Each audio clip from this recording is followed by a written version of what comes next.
and gentlemen, boys and girls, children of all ages.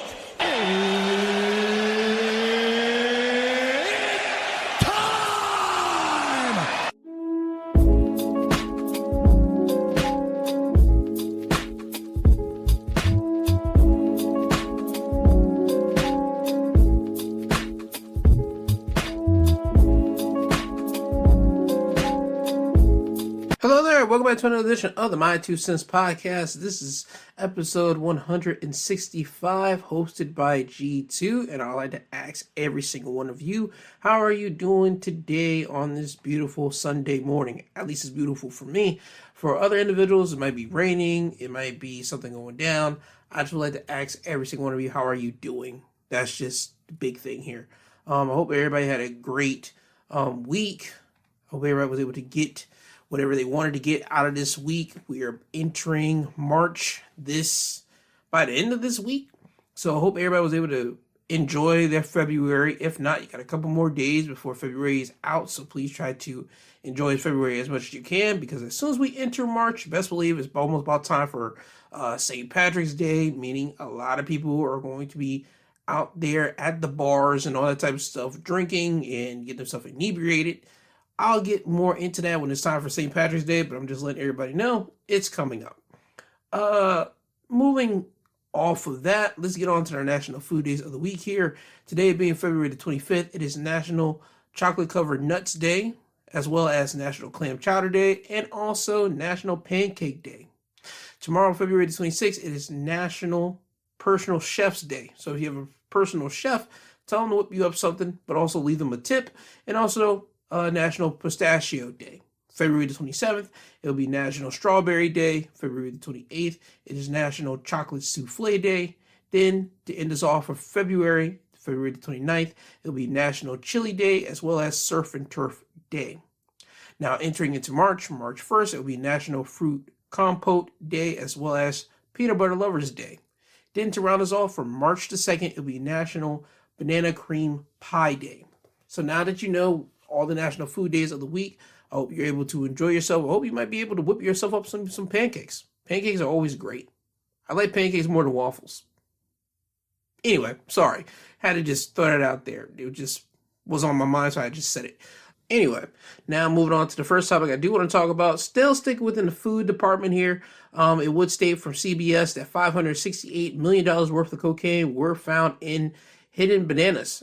This was a record seize from England. It will say that the British authorities on Friday said that they found more than 12,500 pounds of cocaine hidden in a shipment of bananas, shattering the record for the biggest single seizure of hard drugs in the country. The National Crime Agency said 5.7 tons of cocaine were found in a container of bananas at the port of the Southampton on England's south coast on February the 8th. The haul of drugs had an estimated street value of $568 million, the agency said.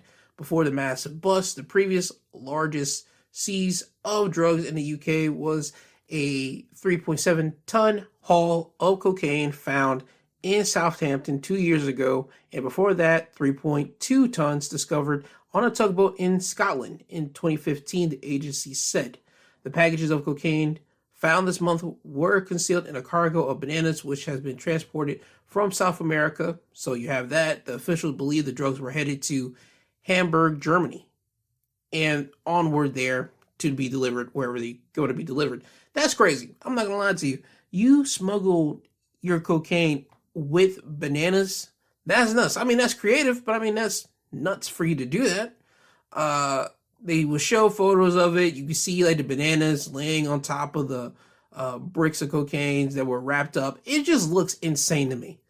If you're going to do these type of things, I don't know if there's any other way you can really try to hide your coke anymore, or any type of drugs that you're trying to transport anymore.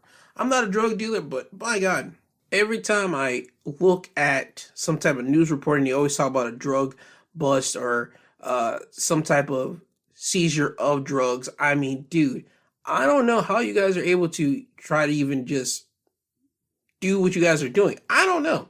You guys find creative ways to do it. This one wasn't that creative to me. I think that it's nuts, but it wasn't that creative. The most recent one that I saw that was creative that I saw that was a YouTube video. It was somebody hiding drug paraphernalia in some type of small fruit. Like, it was literally embedded into the DNA, not just the DNA, but like the inside fiber of said fruit. Like, you gotta crack it open. I believe it was like either a coconut or some type of melon fruit that they had the drug literally inside of it. And I thought, yo, that is insane. That was the most creative thing that I've seen whenever someone's trying to hide their drug to like pass it off to get it somewhere. But I don't know what can be done for you guys now. I really don't. You guys find some creative ways, but this right here, just the amount that you got literally took 5.7 tons of it. That's insane. That's a lot. And 568, they said that's the street value market of it. I'm telling you right now, every time that they always get like a bust of drugs happening with a lot of drugs being busted, I've always stated this. I don't think all of that's going to their little crime agency where they supposed to just hold it and all that type of crap as evidence locker. I don't believe none of that crap. I believe some of that stuff makes it there, but not all of it. I think certain cops are doing dirty business. They sell that. They have it. They're a little person that they know that's a dirty cop to sell it to whoever they can so they can make money off of it that way. That's how they get some extra revenue in their pocket. But long story less long, drug dealers, I don't know what to tell you guys. You guys are just going to constantly get busted, and you guys are going to have to reap the consequences of that. Hopefully you guys can find a different way. And again, I'm not a drug dealer. I don't advocate for drug dealers. It isn't my business, but I will say this: if the medical industry can sell you prescription drugs that can get you hooked on it, and they know it, and they don't care about it, why am I going to demonize these guys that do the exact same thing? They just do it on the street, while doctors, they went to medical school and all that type of stuff, but they still sell you dangerous things under a medical license. So again, I don't advocate for it, but I'm not going to demonize it, because guess what? People got to make a living. Only thing I demonize is that when you guys mess with that product that you guys are selling and putting in things that can kill people, like fentanyl and all that type of stuff. Don't be doing that. Give them what they're asking for. If that's what they're coming to you for, give it to them, but don't be killing these people like that. That's disgusting. That's nasty. So again, drug dealers, find your way to sell your drugs, ship your drugs out any way that you can. Again, I'm not advocating for it, but I understand the process. People got to make a living out here. It is what it is. Now, off of that, I do have to talk about a tragic situation that happened this week. University of Georgia, they found a dead body on their campus. This has come from CNN. They will say campus police arrested a suspect in the killing of an Augusta University College of Nursing student on the University of Georgia campus in Athens, according to local authorities. Campus police said they are recommending charges against Jose Ibarra, 26, of Athens, including felony murder, false imprisonment, kidnapping, and concealing the death of another in the killing of Laken Riley. Jose will be taken to Clark County Jail, police said at a Friday news conference. Riley, a junior on the dean's list at Augusta University College of Nursing, was found dead near a lake at the University of Georgia's campus Thursday after jogging in the area. UGA Police Chief Jeff Clark described her killing as a crime of opportunity by an individual who woke up with bad intentions. There was no evidence the two knew each other, according to Clark. Riley died from blunt force trauma, he added. Police say they used footage from campus security cameras as well as physical evidence to tie the suspect to Riley's killing. They also executed a search warrant at the suspect's apartment. The suspect does not have an extensive criminal history, according to Clark. Jose is a resident of Athens, but is not a U.S. citizen or a student at UGA, he added. So you can best believe they're going to add this to the list of complaints for people to say the illegals need to go back to where they come from. Best believe, because just by adding that they're not a U.S. citizen, that's already a problem right there. Continuing on, the evidence suggests that this was a solo act, Clark said, adding authorities had taken 3 or 4 people into custody but only arrested Jose. He said there were no indications of a continuing threat to the community related to this case at this time. Okay, so they have no idea why he did what he did to this girl. They don't even know if it's really him. If I'm really going to be honest, they said they executed a search warrant, but I'm not so certain if this is a person, but if it is, I just gotta go on the side of this. If it's this person, I would like to know why. Why would you attack someone? Did she like run with some jewelry on that you wanted? Did you think that she was a person that would have cash on her? Like, I don't understand what it is at all. And also, by the way, this is a thing that I need for people to understand. If you are running or jogging and you're doing this by yourself in an area, please don't. You need to run in some type of group. The days of just jogging by yourself is over. Jog with a partner, jog with a group, or just go to a gym and get on a treadmill and start doing the running there. I know certain people don't like to run on the treadmill because it does not give you the exact same feeling like you would running outside on a jog.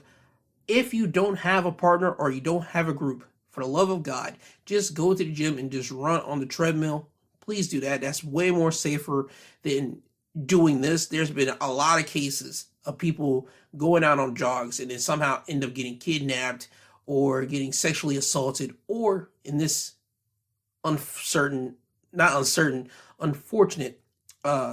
incident, someone ends up dead and over a jog. And I'm not going to technically say over a jog, but their activity of choice was jogging, and it's just never ever a good thing when you're doing it by yourself. So I don't want to say anything like that, like placing blame on her. It's never ever the person's fault that they're going out for a jog and they end up dying because of some idiot. It's never ever their fault. I'm just saying that there's been too much of it, that you just got to be smarter when you're going to do certain things. That's all I'm trying to say for that. But getting to dude over here, if homeboy did do this, he needs to go to jail. He needs to be, something needs to happen to him off top. I just don't understand why people would attack someone while they're jogging. I understand you catch them by the element of surprise. That's what you're thinking of it. But you need to leave those people alone. That's kind of common sense right there. You don't need to be doing that. That's one. And you don't know who this person is. Why would you want to attack someone that you don't know who it is? Why would you want to attack anybody who you have no connection with or nothing? If this person says something to you randomly, then I'm like, okay, then I understand why you might hit them or something like that. But if this person, you have no idea who they are, they don't have, they never communicated with you or anything like that, as is was being reported here, why? It's just a big question of why. Again, they say it's a crime of opportunity. What were you trying to take from that person? What was it? What were you doing? I don't know. We'll have to wait and see if they ever get any type of notion or motive from Jose. We'll just have to wait and see. But I do want to wish the family of Riley some type of condolences, because this is a shame. It really is. You going out for a jog and you end up dying because of somebody who saw you as an opportunity. For what? I don't know what opportunity, but they saw you as an opportunity. It's just a crying shame altogether. So again, condolences to the family of Lake and Riley, and we'll just have to wait and see when they're going to have a date for Jose over here. We're just gonna have to wait and see. Now, moving on for that topic, on to the next one. This was something I didn't understand until I had to look into it. It's something dealing with Alabama and the Alabama Supreme Court ruling on IVF, and how they're saying that the embryo for the IVF, they see it as a living person. And now the reason why this whole ruling from the Supreme Court even came about was because three parents were trying to, well, three sets of parents, excuse me, who underwent IVF procedures to have babies and then opted to have the remaining embryos frozen. The parents allege in December of 2020, a patient at the Mobile hospital where the frozen embryos were being stored walked into the fertility clinic through an unsecured doorway and removed several embryos from that nursery. The state Supreme Court ruling said the patient's hand was freeze burned by the extreme low temperatures the embryos were stored in, and the patient dropped them on the floor, killing them, according to the ruling. So the parents sued for wrongful death, but a trial court dismissed their claims, finding the embryos involved in the case did not fit within the definition of a person or child according to the ruling. And so they had a reversal last week when the Alabama Supreme Court disagreed, noting that the embryos or the unborn children located outside of a biological uterus at the time they are killed are children, and they are covered under the state's wrongful death of a minor law. Now, I looked into this. This was an article from CNN that I just read you about. They did a whole thing on it, and congratulations to CNN for educating me on this. And I was trying to figure out, like, okay, I understand why the Alabama Supreme Court would do that, because they just want to hold people accountable for the parents that's trying to just have babies through the IVF process, and for anybody that happens to destroy their embryos without the parents say so, they need to be held accountable. I understand why the Supreme Court did what they did, right? So I looked more into it, and they're starting to say this could have some blowback onto the people in Alabama, and they stated like this. They say it could send liable costs skyrocketing, making fertility treatment prices prohibitive for many families. It could discourage medical providers from performing infertility treatments in fear of being held liable each time an embryo does not turn into a successful pregnancy, and it could mean parents will now be forced to pay for lifelong storage fees of embryos that they will never be allowed to discard, even if they don't want any more children. So when I read that part, I was like, oh, okay, now I understand why people are upset, because they just want the parents to have say so. They want to be say, okay, if they don't want to have any more kids, they want to just destroy the embryo, you can destroy it. But with the Supreme Court saying that the embryo is a child per se, you can't technically destroy it, especially with the stuff with the Roe v. Wade being overturned, how that stuff, procedures are going down now.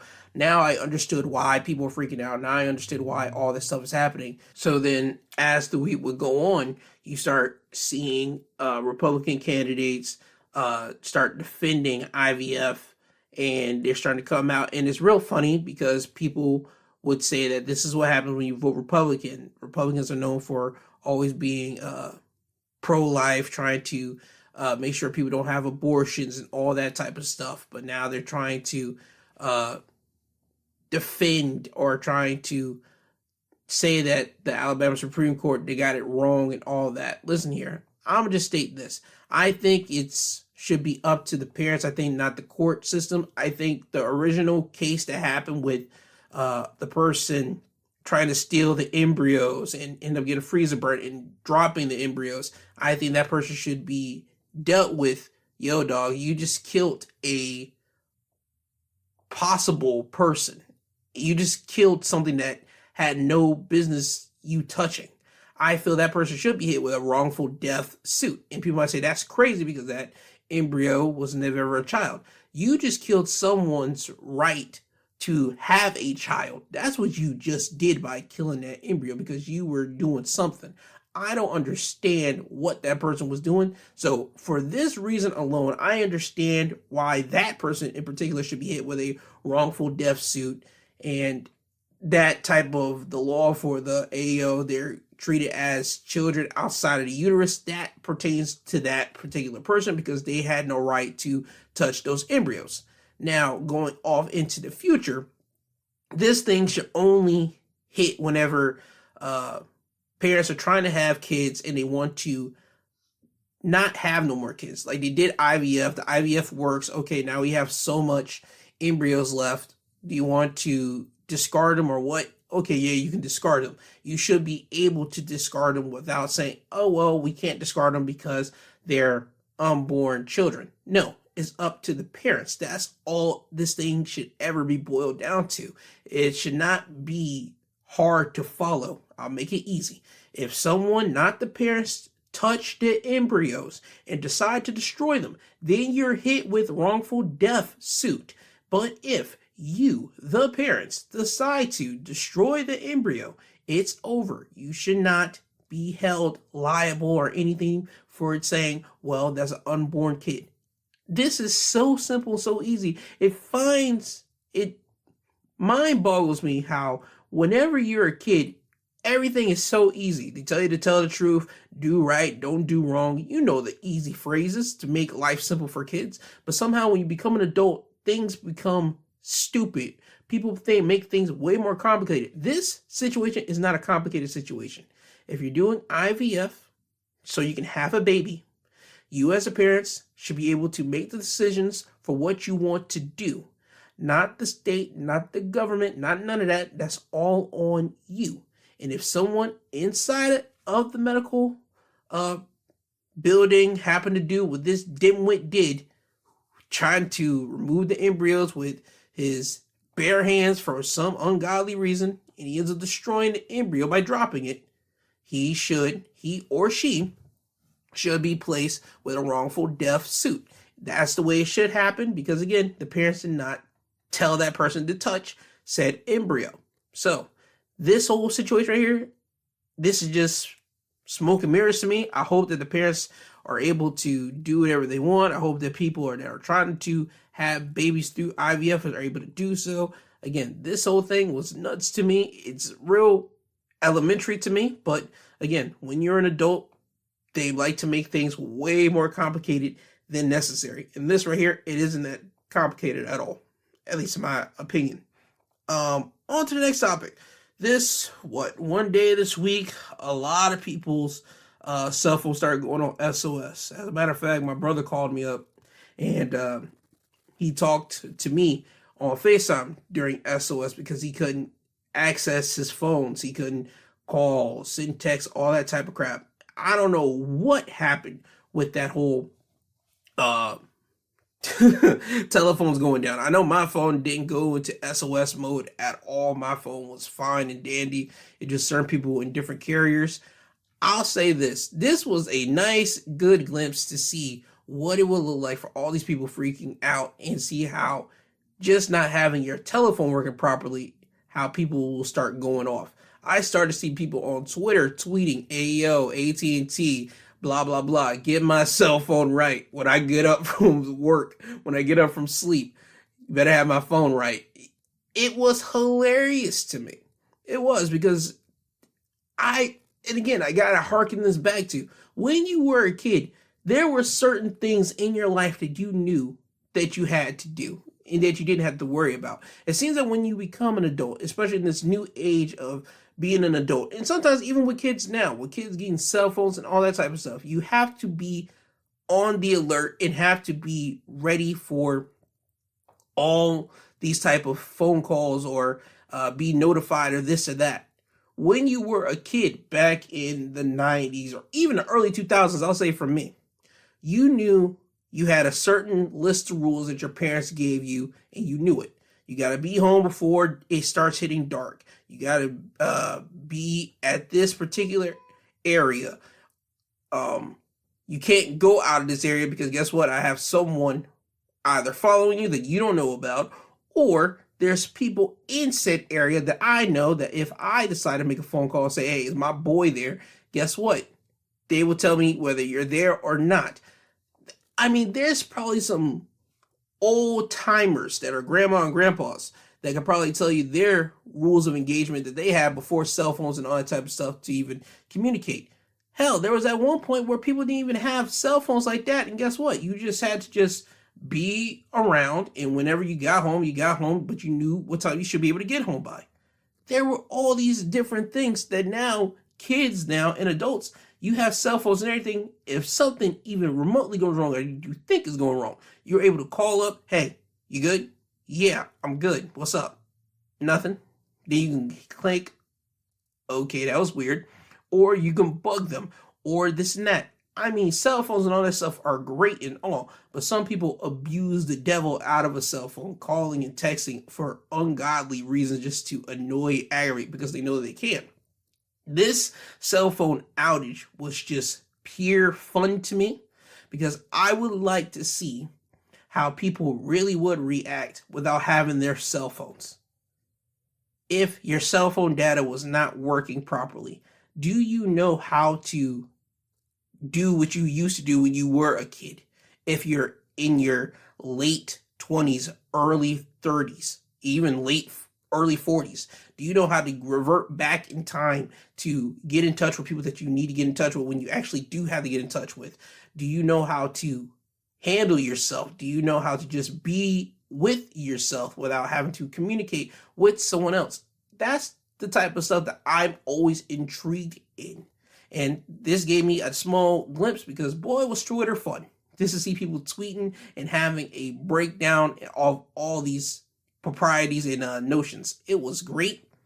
And again, the purge is coming. I'm not going to say it's coming, but you can kind of tell. Something like that where a phone outage had people just dropping their calls and they didn't have no bars and SOS. This is telling you something is down the pipeline, and it could be soon. It could be within the next year, 2 years, 10 years, 20 years. Something is going to happen with technology where you guys will not be able to access it the way that you guys want to, and you're literally going back to straight up early 80s, probably late 70s vibes of just being out there, technically in the wild, and having to do what you guys used to do when you guys were kids. So be prepared for that. I just wanted to bring that up because I thought that was hilarious to me. And anybody that had their phone on SOS mode from that, I felt for you, but I did enjoy seeing people freak out. I'm not going to lie to you. Now, moving on for that, I do have to talk about a trial that will be happening next February. The man that was accused of killing 7 people and injuring dozens, including children, at the 4th of July parade in Chicago in 2022. He will stand trial next February. A judge has ruled on that this Wednesday. As this comes from the Associated Press, Robert Crimo III is charged with 21 counts of first-degree murder, 48 counts of attempted murder, 48 counts of aggravated battery for the shooting in Highland Park. The judge, Victoria, on Wednesday scheduled his trial to begin February 24th, 2025. Okay, he faces a mandatory sentence of life without parole if convicted of first-degree murder. You think? I'm kind of surprised how they're going to wait until next year. This thing happened 2 years ago. I would think that they should have enough evidence to really slam dunk this guy and just be like, all right, we can send him off to jail now. But apparently they don't. They're waiting until next year. I don't know what else is happening big in Chicago right now. They probably might be waiting until after the election. I don't know if this guy has any type of ties to any political people or what may have you, because it just seems weird how you would announce that this trial is happening next year when you have the rest of 2024. So again, I don't know if they're just waiting for the political season to be over, then everybody can focus their mind on this or what may have you. I don't know. But yeah, I wanted to bring this up to you guys just to let you guys know what's going on with that. Another thing, this is just coming off the top of the dome. The Rust armorer, Hannah Gutierrez Reed, her court case just started this week. We'll probably get an answer by something next week because I don't think that trial is going to go on for so long. But we'll wait and see with that. Whenever that type of stuff happens, I'll be able to bring that up to you. Speaking of another court case, ABC News would put out that the school punishment for the black student's hair is legal in the Crown Act lawsuit. Judge rules. If you don't know what I'm talking about, there was a black teenager by the name of Darryl George. He's been banned constantly from attending classes because his hair does not follow the school hairstyle, dress code or whatever may have you. They're saying that his hairstyle distracts the class, but whenever you see photos of him and you see how his hair is all laid up, I don't see how it distracts the classroom, but I digress.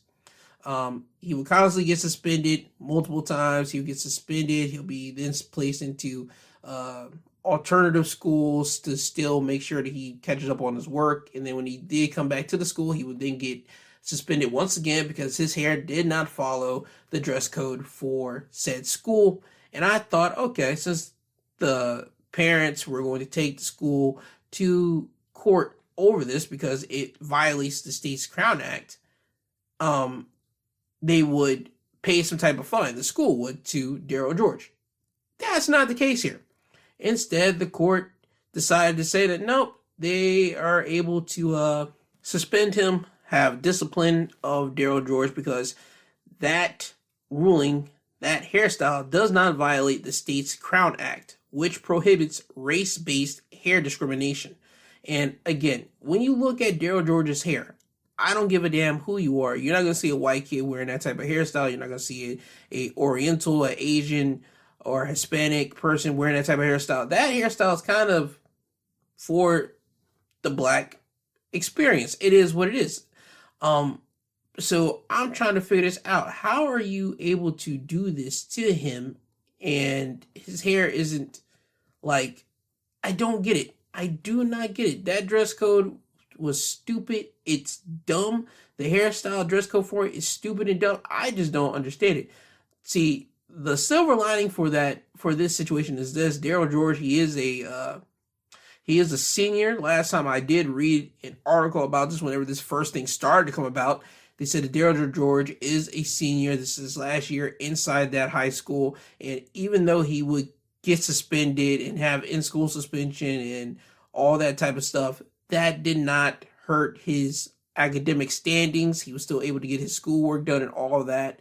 So he will still be able to walk across the stage. So I'm going to say this: if he is going to constantly just get suspended, in-school suspension, but still be able to do his business, get his work done and all that, I find no problem with him keeping his hairstyle at all. Again, if you look at Darryl George and his hair isn't bothering nobody. Nothing about this is bothering anybody. I just think that school wants to control the hair of someone. Again, I've stated it before. If a man's hair was dirty, it stunk up the class to holy high heaven, then I could say, okay, yo, dog, y'all gotta fix that and take care of that. But apparently not. His hair stays cleaned up and wrapped up. That's what's been stated from the mom and all that. So again, I just don't like it. I'm a guy that doesn't have hair on my head. I shave my hair. I don't do none of that. But if his hair is not bothering anybody, leave it be. Why are you guys just being pricks about it? This sets a bad precedence for people, because if you see, matter of fact, this should be a thing.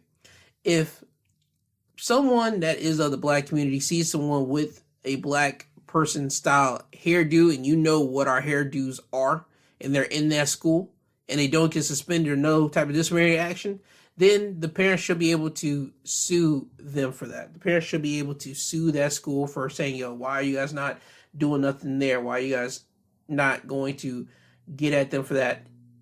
That's what should be happening, but we'll have to wait and see what's going to happen. But again, that's just the downside of this. And this was in Texas. Texas, man. I shouldn't have thought anything more of that. I probably should have thought better. But with the Crown Act being the way it was, I thought, okay, the judge is going to side with Darryl George and his parents and that the school was violating the Crown Act. But apparently not. So my hope kind of got shot for that. And I hope that the family fights back. But I mean, it is what it is for that. It is what it is. Darryl George, prayers up to you. I hope you're still able to do what you do. Hope you're able to still do what you're wanting to do, even though you have your hair intact. Don't ever try to change for other standards, other institutional standards like the school's trying to make you do, especially if you're not doing wrong. So, yeah, that's all I got to say about that. A shame that the court system is like that. It's a shame, but it's the court system. It is what it is. Certain people have their own way of doing their justice system, right? Now, moving off of that, I do want to talk about Wendy Williams, and I want to talk about her diagnosis. Her care team announced her dementia diagnosis this Thursday in a press release. The former talk show host team says she received her diagnosis last year, and the conditions have already presented significant hurdle in Wendy's life.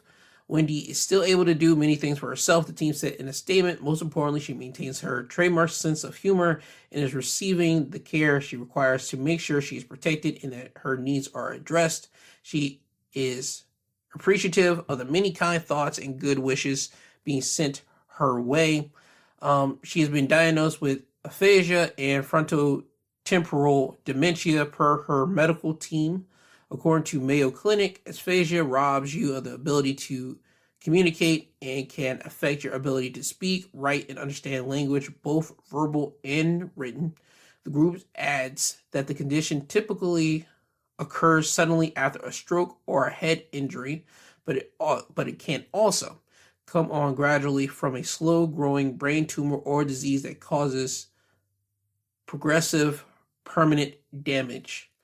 So, Wendy Williams, she's in bad shape. If you've seen videos of the Lifetime docu-series that they're doing on Wendy Williams right now, she's not in the best shape. You can see it from the videos. You can see it. I never ever clicked the audio for it. I just look at the video on mute, and you can just see it in Wendy. She's not the same Wendy Williams that she was all this time, and I do feel sad for her. I feel sad for her son. I really do. And you got to remember this. This was what, some years ago? I want to say what, if not last year, 2 years or even 3, where Wendy Williams' bank account got froze up and she couldn't touch her bank.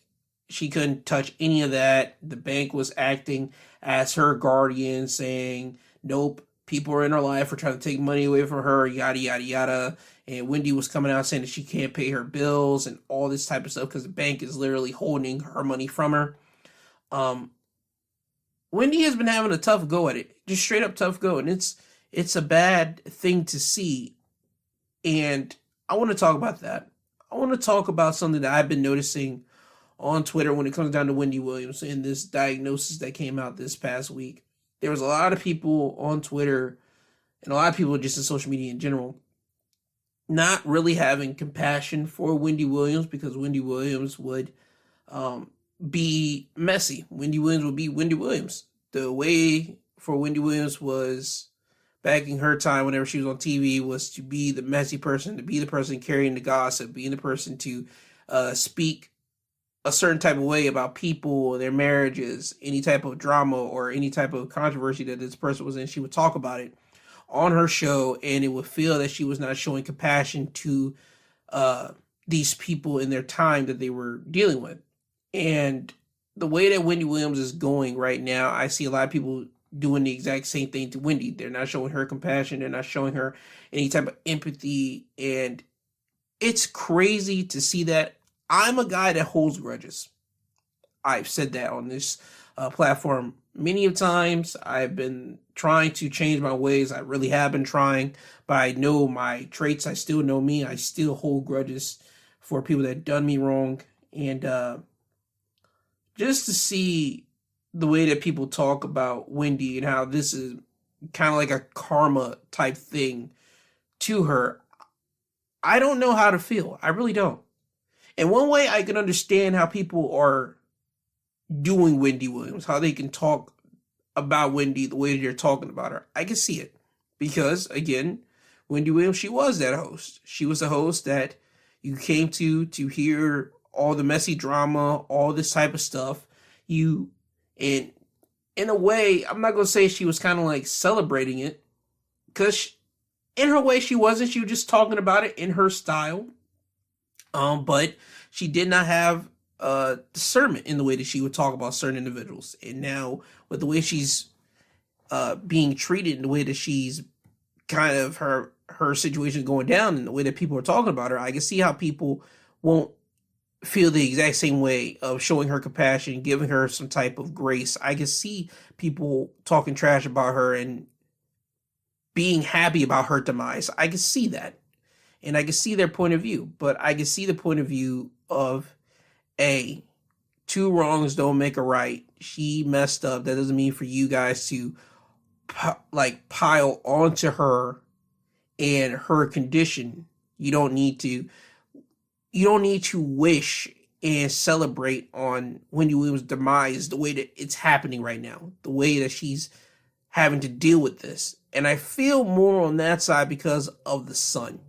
The son has to deal with a mom. The mom loved her son. And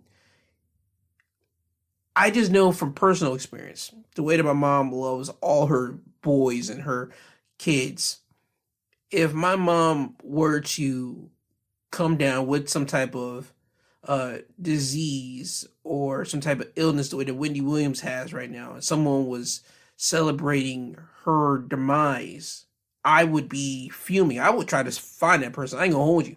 I would pay someone to find me their address to really do some work onto them, because there's no way you're gonna just say all these things behind the keyboard and think you safe. It wouldn't be that way for me. I wouldn't be able to do that. I wouldn't be able to just allow someone to just speak some type of way like that and not feel some repercussions. I ain't gonna hold you. I wouldn't. But I feel sad more for the son, because the son has to see his mom start deteriorating in front of his face. And it's not a good look. It's never a good look. You seeing the person that you love, someone that birthed you, someone that loves you, start not knowing who you are, not being able to communicate all this type of stuff. And you can just think about all the times previously that they were able to communicate with you. They were able to remember you. They were able to do all these different things. But now when you see them, they're not able to do these things. Wendy isn't like that, but she's going to be moving in that pattern, in that way. So you can just think of the hard road that the son's going to be having to deal with. I feel sorry for him. I do. I feel sorry for the son. So that's the reason why I can't be on the train of cheering the demise of Wendy Williams. I can't.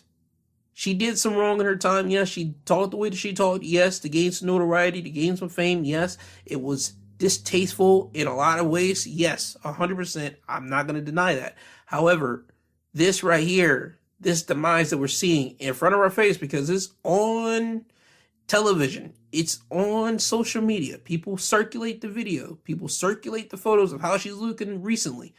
It's not something to celebrate. The demise of her. It's really not. So I want people to have compassion. If not for Wendy, have compassion for the son. That's all I'm asking for.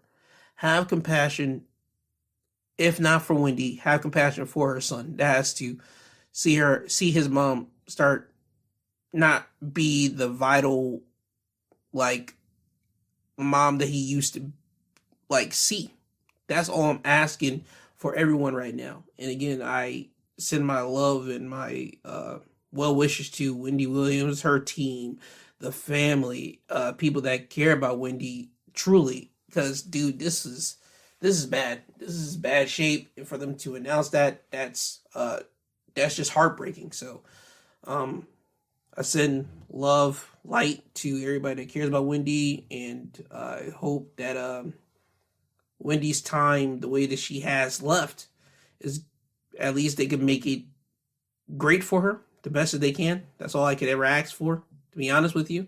And hopefully the bank will be able to give the money off to her son, so the son can start doing what he has to do for his mom, getting his mom situated and all that type of stuff. Because I still don't think the bank holding her money is right at all. I don't think the bank holding her money hostage from her is right. But with this diagnosis happening, there needs to be someone stepping foot so they can take over Wendy's bank account and look after Wendy. And I think it should be the son. That's just me personally. Again, it could just be me personalizing this, but I think the son should be able to collect his mother's money and be able to look after her and make the best decision for her. That's just my opinion on that. But again, everybody, please have some respect for Wendy Williams and her time that she's dealing with right now, please. Now, moving off of one black woman's demise, sadly, on to another one's uprising in a new genre. Beyonce, she got the top spot in Billboard's Hot Country Songs chart. She's the first black woman to score #1 hit in history on Billboard's Hot Country Songs list. So that's a great thing to accomplish. That's a great thing to celebrate. Dolly Parton, the queen, I feel, of country. Even though I don't listen to country, I at least know who Dolly Parton is and how much they hold her in a high regard. She would give some praise to Beyonce on Thursday's social media post. She wrote that she's a big fan of Beyonce and very excited that she's done a country album. I'm pretty sure Dolly's probably going to listen to it just to hear it out. So Beyonce, she's did that. I'm glad for her to do that. I would like to see how everybody else is going to react to her country album. I'm not going to listen to it because I'm not a fan of country. That's just me being me. But congratulations to Beyonce for doing that, and hopefully this opens up more avenue for black people who's just like me that don't listen to country, but they're giving it a shot because Beyonce's in it. They will actually start listening to country and embrace that genre, and this can be a whole new market for just black people in general in country. Now, I understand there's black people already in country. I'm talking about now with the eyes of Beyonce going into country, doing this country album.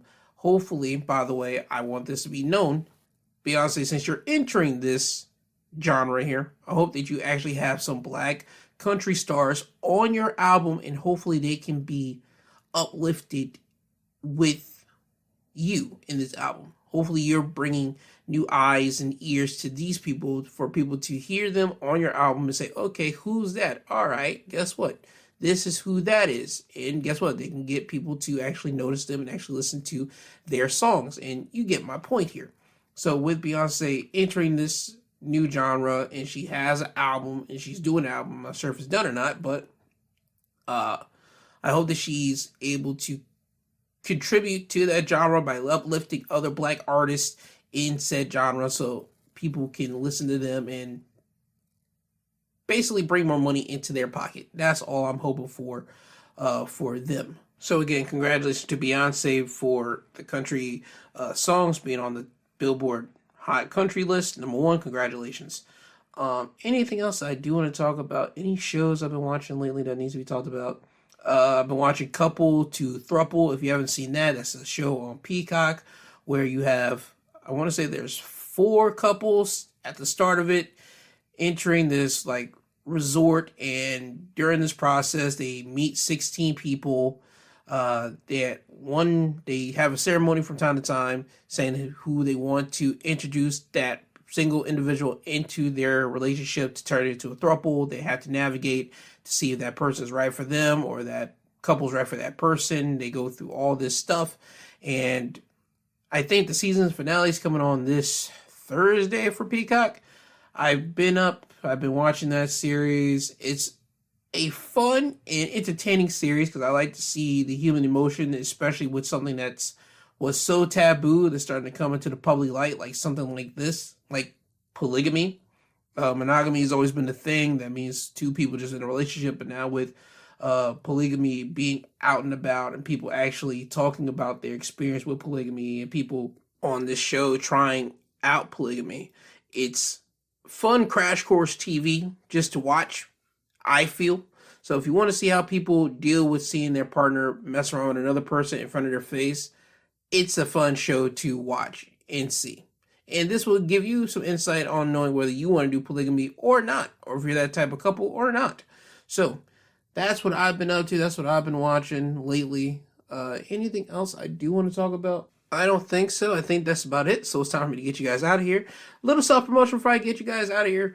As usual, I talk about professional wrestling every Saturday, but this week I did it Friday because, well, WWE, they already had their stuff situated, taped Friday, so I didn't need to watch SmackDown because that was a pre-taped SmackDown. Nothing new came about it.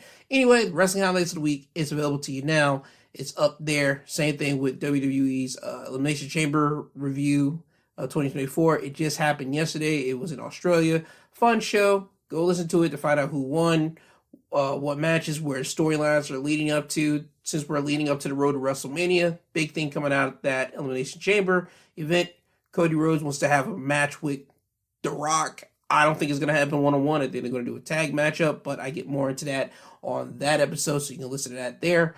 My midweek episode, it always drops every Wednesday. I dropped my midweek episode out there right now. Episode 52 is available to you right now. I think that's all the self-promotion I have for now. So it's time for me to get you guys out of here. I would like to thank everybody from the podcast sites. You know who you are. To you guys, the downloaders, because without both of you guys, I would be nothing. Without the podcast sites, I won't be able to get this podcast out to you guys, the downloaders. And without you guys, the downloaders, I wouldn't be able to see where my downloads are coming from. Because without you guys, I'll just be one guy talking to a mic into a black void. So I appreciate both you guys, the downloaders, and the podcast host. You guys both work hand in hand to make this podcast what it is. So I appreciate both of you. Always remember, I love you, I love you, I love you. I love you, I love you, I love you. I do love you all. That is not for gimmicks. This is me being honest. I appreciate every single one of you for downloading the pod, listening to the pod. I appreciate it. This has been my 2 Cents Podcast, hosted by G2. He is I, and I am him. This isn't goodbye. This is until you hear from the sweet sounding voice again, and that'll be whether you listen to it Wednesday or next Saturday or next Sunday. It all depends on your own preference. That's your choice. I do love every single one of you guys. Have a great week. Be blessed. Kanye, could you please take these people home? I'm tired, you tired, Jesus wept.